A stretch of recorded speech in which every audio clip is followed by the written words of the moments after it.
les erreurs que commettent les divorcés. C'est la raison pour laquelle je répète toujours la définition du mariage. C'est une alliance entre deux personnes de sexe opposé et deux personnes imparfaites qui décident de s'aimer et de vivre ensemble le reste de leur vie. Il y a un livre qu'on appelle la Bible, que Dieu a prescrit tout là-dedans pour que nous puissions vivre le reste de notre vie ensemble. Voilà les erreurs que les divorcés font. La première erreur, c'est quoi? Tout simplement l'isolement. À chaque fois que je vois ces gens-là, je pense qu'ils peuvent me critiquer pour mon échec. Et ça, c'est une erreur pour parfois. Le diable veut t'isoler. À ce moment-là, quand cela arrive, vous êtes divorcé, vous commencez à fuir. Vous voulez aller à une autre place nouvelle où on ne connaît pas votre situation. Que je peux vous dire que tout simplement, lorsque quelqu'un a divorcé et s'il entre tout simplement précipitamment dans une autre relation, il y a 70% qu'il puisse divorcer encore. Pourquoi les divorcés entrent toujours rapidement dans une autre nouvelle relation? C'est parce qu'il veut prouver l'autre. Pas que dans l'émission passée, nous avons parlé, tu as encore un cœur brisé, tu as encore un esprit abattu, tu as encore une âme qui est dans l'amertume. La troisième erreur que nous arrivons, c'est tout simplement le déni, c'est-à-dire tu nies tout simplement que la situation est arrivée. Donc, évite cette erreur-là de nier la situation, de nier la réalité. Accepte la réalité en face et fais face à cette réalité-là. Une quatrième erreur que les gens commettent, c'est le fait tout simplement de paniquer. De paniquer. Dans la panique, tout simplement, tu vas voir quelqu'un commencer à fréquenter des boîtes de nuit, alors que quand tu étais marié, tu ne fréquentais pas des boîtes de nuit. Donc, la panique nous amène à commettre des bêtises. En tant qu'enfant de Dieu, retourne-toi vers le Seigneur. En tant qu'enfant de Dieu, va vers Dieu, qui est la solution à tous nos problèmes. Oui, shalom peuple de Dieu, c'est le pasteur José de l'église pentecôtiste El Shaddai. Bienvenue encore à notre autre émission Eden. Nous continuons toujours dans notre série sur le divorce. C'est une série qui est vraiment très importante et que je voudrais que nous puissions aller petit à petit et puis en profondeur. Essaye de se donner des conseils pour essayer de voir quand cela nous arrive, comment nous pouvons faire. Aujourd'hui, je vais parler encore sur tout simplement les erreurs que commettent les divorcés. Quelles sont les erreurs à éviter pour les divorcés? Lorsque le divorce arrive, donc il y a des erreurs à éviter, à faire. C'est ce qui est très important. Mais je vous demanderai d'abord tout simplement de vous abonner. Comme je vous ai dit toujours, abonnez-vous à notre émission Eden sur le YouTube. Vous serez bénis. Et partagez nos vidéos avec les autres tout simplement. Aimez, likez et activez la cloche et vous serez informés parmi les premiers lorsqu'il y a une nouvelle vidéo qu'on vient de mettre encore sur notre YouTube. Donc, bienvenue le peuple de Dieu encore dans notre émission Eden. Je vais parler encore aujourd'hui de tout simplement les erreurs à éviter tout simplement lorsque vous divorcez. Il y a certaines erreurs que les divorcés commettent et qu'il faut éviter. Si vous êtes divorcé déjà, peut-être il y aura des choses que je vais parler que vous avez fait, mais il faut les éviter tout simplement. Et donc, dans toujours Matthieu 19, le verset 6, c'est notre verset de base. Pour cela où nous trouvons que les pharisiens ont abordé le Seigneur Jésus-Christ à propos du divorce. Ils ont demandé, est-ce qu'il est permis que l'homme puisse répudier sa femme? Tout simplement. Et Jésus leur avait répondu tout en disant qu'au commencement, il n'en était pas ainsi. C'est la raison pour laquelle je répète toujours la définition du mariage. C'est une alliance entre deux personnes de sexe opposé et deux personnes imparfaites qui décident de s'aimer et de vivre ensemble le reste de leur vie. Laisse-moi te dire, mon frère et ma sœur, le mariage est pour la vie. Le mariage n'est pas quelque chose qu'on essaye. Si ça ne fonctionne pas, oh non, on se laisse. Non. Oh, je vais essayer. Vous savez, il y a des gens, j'en avais parlé la fois passée dans une de mes émissions passées. Il y a les gens qui disent qu'il faut rester ensemble et pour voir si on peut se marier. Non, ça ne fonctionne pas comme ça. Les mariages d'essai ou bien la période d'essai de vivre ensemble pour que nous puissions nous marier plus tard, ça c'est païen. La Bible ne nous recommande pas ça. Tout simplement, il y a un livre qu'on appelle la Bible, que Dieu a prescrit tout là-dedans pour que nous puissions vivre les restes de notre vie ensemble, tout simplement. Et à un certain moment, ce que je voudrais que nous puissions comprendre, lorsque cela arrive, il faut demander la présence de Dieu.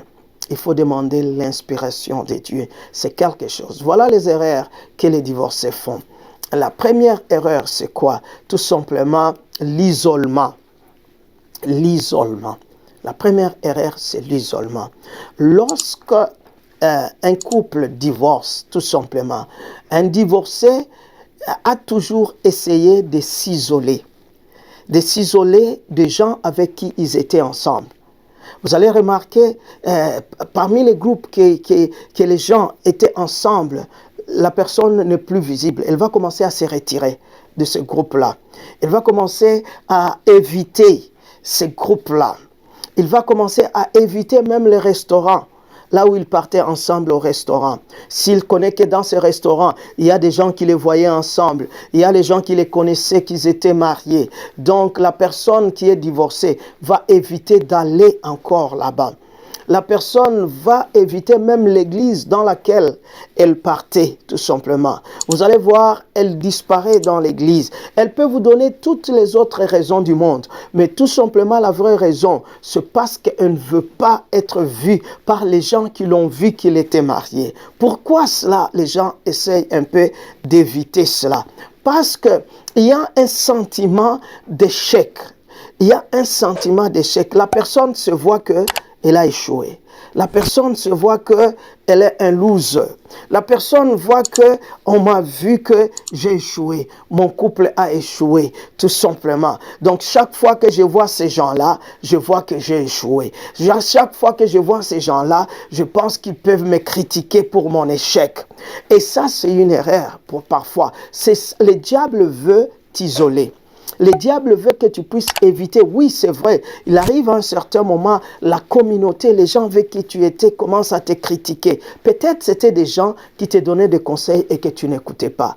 Peut-être c'était des gens qui vous prodiguaient des conseils mais vous n'avez pas suivi. Et à ce moment-là, quand cela arrive, vous êtes divorcé, vous commencez à fuir. Vous voulez aller à une autre place nouvelle où on ne connaît pas votre situation. Mais laisse-moi te dire, quand tu retournes dans ta maison, tu es seul, tu es toujours divorcé. Même si tu es dans une place où on ne connaît pas ta situation, tu es toujours divorcé, tu n'es pas marié là-dedans. La seule solution qui est importante tout simplement, c'est d'essayer de rester là où on te connaît.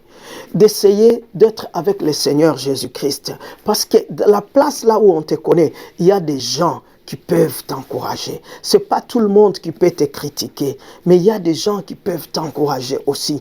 Il y a des gens qui connaissent ta situation. Il y a des gens qui te connaissent un peu mieux et qui peuvent t'encourager. Donc, prends le courage. Le diable veut t'isoler. Quand il t'isole là-bas, c'est parce qu'il veut te détruire. Le diable veut t'amener loin du Seigneur. Le diable veut t'amener loin des gens qui peuvent t'aider. Le diable veut t'amener loin de la communauté qui tu étais. Vous allez voir, il y a certains certaines personnes, il quitte même sa communauté, il va aller dans une communauté étrangère. Pourquoi? Parce qu'il a divorcé. Il ne veut pas tout simplement. Mais ce qui est important, que je voudrais tout simplement, ne commettez pas cette erreur-là.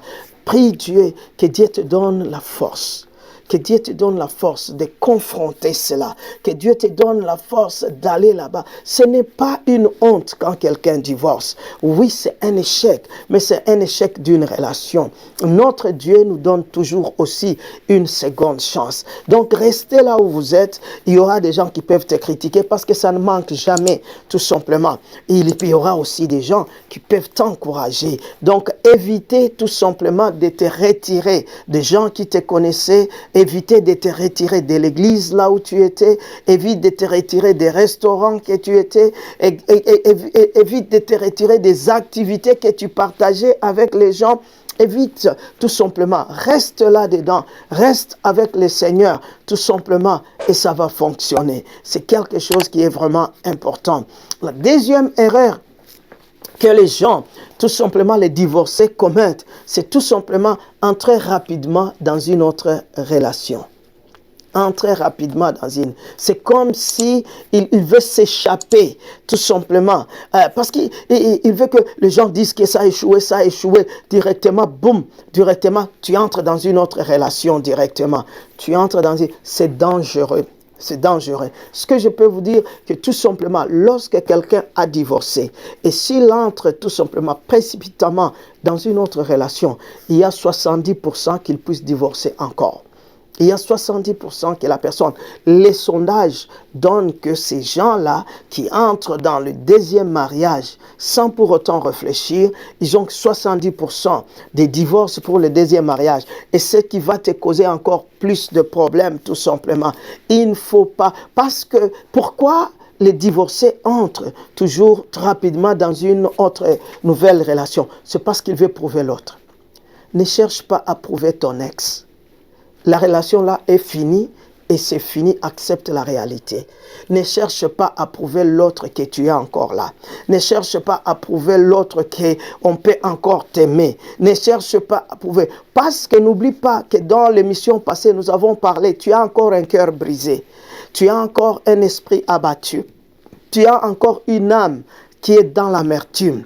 Et à ce moment-là, ces trois choses ne peuvent pas te permettre de faire un bon choix. Et le diable tourne toujours tout autour de divorcer pour essayer de leur permettre de commettre encore une seconde erreur. C'est la raison pour laquelle lorsque tu divorces, lorsqu'il y a un divorce dans votre vie, prends d'abord le temps de se ressourcer. Prends encore le temps de se restaurer encore davantage. Prends encore le temps encore d'aller consulter Dieu, de se retrouver avec Dieu.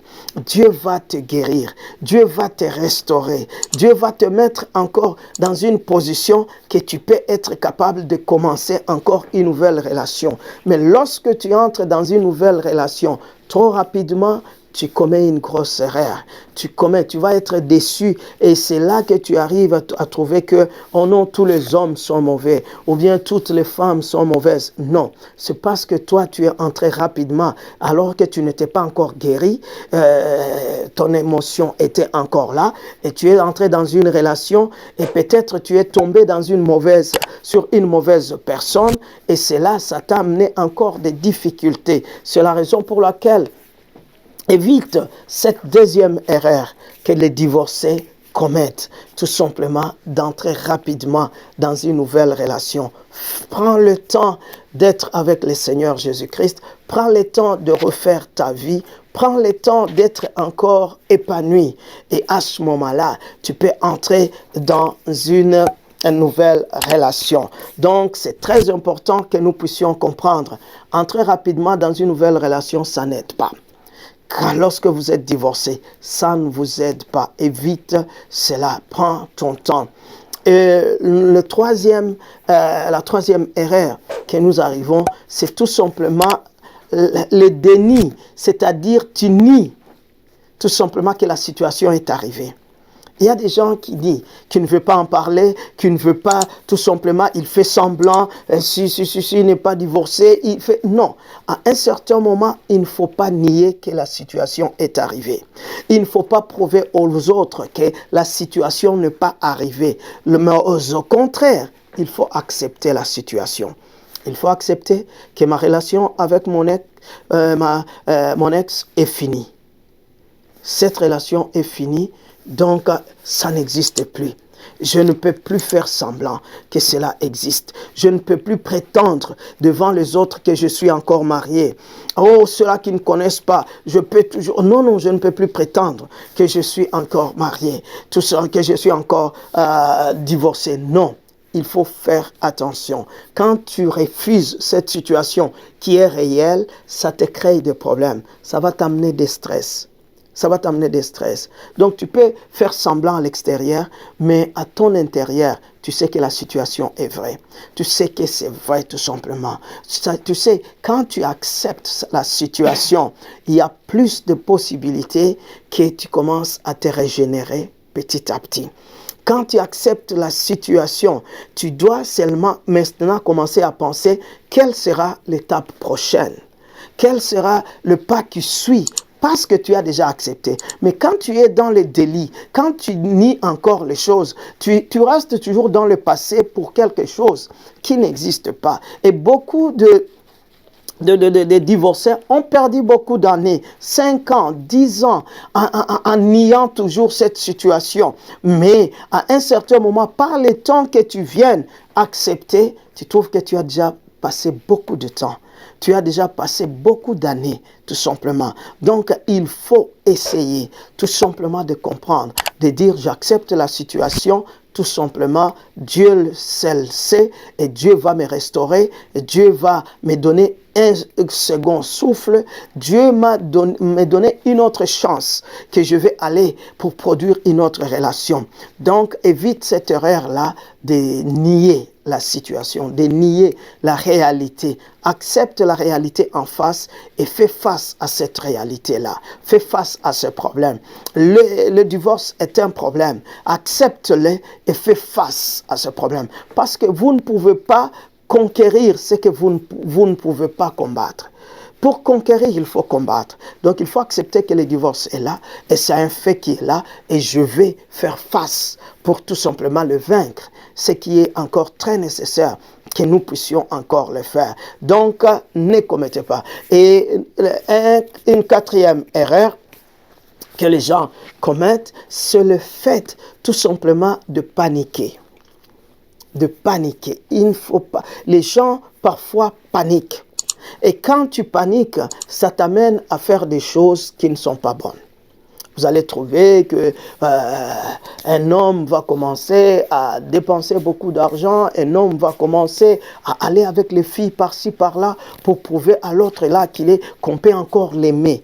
Vous allez trouver une femme va mettre des maquillages, beaucoup de maquillage, porter des petits pantalons, de petites culottes, tout simplement, mais pour essayer de prouver à l'autre que je suis encore là. Ça, ce sont les signes de panique. Ce sont les signes de panique. Lorsque le divorce arrive, prends ton calme. Va vers le Seigneur Jésus-Christ. Demande à Dieu de te donner le calme. Demande à Dieu de te donner la paix. Demande à Dieu d'être là, présent en toi tout simplement. Parce que dans la panique, tu fais des choses qui ne sont pas bonnes. Dans la panique, tu fais des choses qui ne t'honorent pas. Tu fais des choses qui ne t'honorent pas. Dans la panique, tout simplement, tu vas voir quelqu'un commencer à fréquenter des boîtes de nuit, alors que quand tu étais marié, tu ne fréquentais pas des boîtes de nuit. Tu vas commencer à fréquenter des groupes de gens qui ne sont même pas bons, alors que quand tu étais marié, tu ne les fréquentais pas. Tout ça, c'est quoi? C'est parce que le divorce te fait paniquer. C'est parce que le divorce, oh non, quand les gens me regardent, je vis l'autre là m'a regardé, c'est comme si il m'a regardé, il m'a dit non, celui-ci a échoué, celui-ci a échoué. Non. Et tout ça, ce sont des idées que les divorcés se mettent dans la tête. Tout simplement qu'il faut éviter cela. Et en voulant prouver les autres, en voulant prouver la communauté, voulant donc prouver les amis, c'est à ce moment-là qu'on commet des bêtises. Donc la panique nous amène à commettre des bêtises. Il faut éviter cette étape-là. Tout simplement, en tant qu'enfant de Dieu, retourne-toi vers le Seigneur. En tant qu'enfant de Dieu, va vers Dieu, qui est la solution à tous nos problèmes. Dieu est là, il nous bénit. Dieu est là, il se manifeste dans tout ce que nous faisons. Donc c'est la raison pour laquelle je voudrais tout simplement que vous puissiez éviter ces 4 choses que je voudrais vous donner ce soir. Évite ces erreurs ici, ces 4 erreurs, et vous allez voir tout simplement que le Seigneur Jésus va te restaurer, que le Seigneur Jésus va encore te donner un second souffle, que le Seigneur Jésus-Christ va encore une fois de plus revenir dans ta vie et que la prochaine étape sera bonne tout simplement. Donc aujourd'hui, je voudrais vous parler tout simplement de ces erreurs, à éviter ces erreurs lorsque vous êtes divorcé. Et pour vous dire encore que le divorce ce n'est pas bon, mais ça peut arriver dans la vie, mais il ne faut pas te prendre comme un loser, il ne faut pas te prendre comme quelqu'un qui a échoué dans la vie lorsque cela arrive. Donc, ce sont des choses qui arrivent dans la vie, mais laisse-moi te dire qu'il y a le Seigneur Jésus-Christ qui peut encore te restaurer. Il y a le Seigneur Jésus-Christ qui peut encore te donner un second souffle. Il y a le Seigneur Jésus-Christ qui peut effacer les pages sombres de ta vie et réécrire encore une nouvelle histoire, une bonne histoire avec toi encore. Il y a encore le temps qui est là. Donc, je vous demanderai tout simplement une fois de plus de vous abonner à nos émissions, de nous abonner à notre chaîne YouTube, émission Eden. Allez là-bas, vous allez trouver d'autres vidéos qui peuvent vous aider, qui peuvent aider votre voisin, qui peuvent aider votre ami. Donc, partagez-les, likez-les, aimez-les et activez la cloche et vous aurez toujours de nouvelles vidéos qui vont tout simplement vous aider.